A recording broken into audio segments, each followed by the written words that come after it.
புகைப்பிடிப்பது புற்றுநோயை உண்டாக்கும், உயிரைக் கொல்லும். மது அருந்துதல் உடல் நலத்திற்கு தீங்கு விளைவிக்கும். பாதுகாப்பாக இருப்பீர், மது அருந்திவிட்டு வாகனம் ஓட்டாதீர்.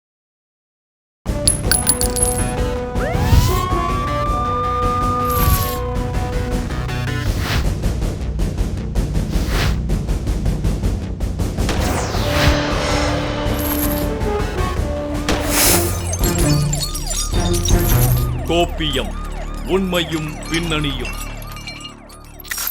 விருதுநகர் மாவட்டம் திருச்சுழி அருகே சுப நிகழ்ச்சியில் கலந்து கொள்வதற்காக சென்ற அம்பிகா என்ற மூதாட்டி காணாமல் போன சம்பவத்தில் ஊரில் ஒதுக்குப்புறமாக சடலமாக மீட்கப்பட்டதின் பின்னணியில் 2 பெண்கள் ஈடுபட்டு உள்ளதை பற்றி இப்போது பார்ப்போம்.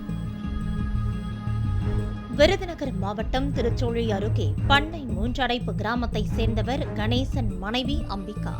62 வயதான இவர் கடந்த 8ஆம் தேதி காரியாப்பட்டி அருகே உள்ள சித்து மூன்றடைப்பு கிராமத்திற்கு ஒரு சுப நிகழ்ச்சிக்காக சென்று வருவதாக கூறிவிட்டு சென்றுள்ளார். ஆனால் அன்று இரவாகியும் அவர் வராததால் பல இடங்களிலும் அவரை உறவினர்கள் தேடியும் அவர் பற்றிய எந்த தகவலும் கிடைக்கவில்லை. இதுகுறித்து திருச்சுழி காவல் நிலையத்தில் புகார் அளித்தனர். புகாரின் அடிப்படையில் வழக்கு பதிவு செய்த போலீசாரும் பல்வேறு இடங்களில் மூதாட்டி அம்பிகாவை தேடி வந்தனர். இந்நிலையில் திருச்சுழியிலிருந்து காரியாப்பட்டி செல்லும் சாலையில் புலிக்குறிச்சி பஸ் நிறுத்தம் அருகே உள்ள காட்டுப்பகுதியில் மூதாட்டி ஒருவரின் சடலம் கிடப்பதாக போலீசாருக்கு தகவல் கிடைத்தது. இதனையடுத்து தகவல் அறிந்த திருச்சுழி போலீசார் சம்பவ இடத்திற்கு விரைந்து சென்று பார்த்தபோது சடலமாக கிடந்தது மூதாட்டி அம்பிகா என்ற அதிர்ச்சி தகவல் தெரிய வந்தது.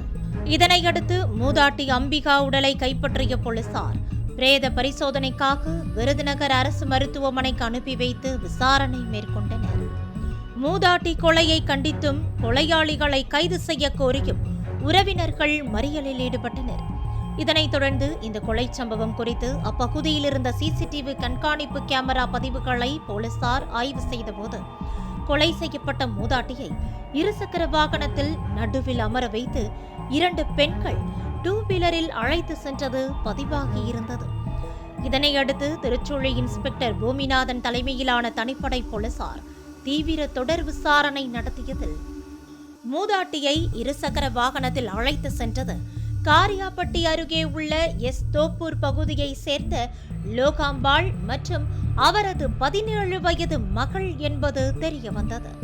பின்னர் அவர்கள் இருவரையும் கைது செய்த போலீசார் அவர்களிடம் மேற்கொண்ட விசாரணையில் சித்து மூன்றடைப்பு பகுதியில் கடந்த 8ஆம் தேதி உறவினர் வீட்டு நிகழ்ச்சிக்கு செல்வதற்காக பேருந்திற்காக காத்திருந்த மூதாட்டியை 2 வீலரில் வந்த லோகாம்பிகாலும் அவரது மகளும் நிகழ்ச்சி நடக்கும் இடத்தில் இறக்கி விடுவதாக கூறி நைஸாக பேசி அழைத்து சென்றுள்ளனர். பின்னர் திருச்சுழி அருகே காட்டுப்பகுதிக்கு அழைத்து சென்று அவரை கொலை செய்து அவருடைய நகைகளை அபகரித்துவிட்டு உடலை அங்கேயே போட்டுவிட்டு தாயும் மகளும் தப்பி சென்ற திடுக்கிடும் தகவல்கள் தெரிய வந்தது. இதனைத் தொடர்ந்து அவர்களிடமிருந்து சுமார் 4 பவுண்ட் தங்க நகைகள் மற்றும் ஒரு இருசக்கர வாகனத்தை பறிமுதல் செய்து நீதிமன்றத்தில் ஆஜர்படுத்தி சிறையில் அடைத்தனர்.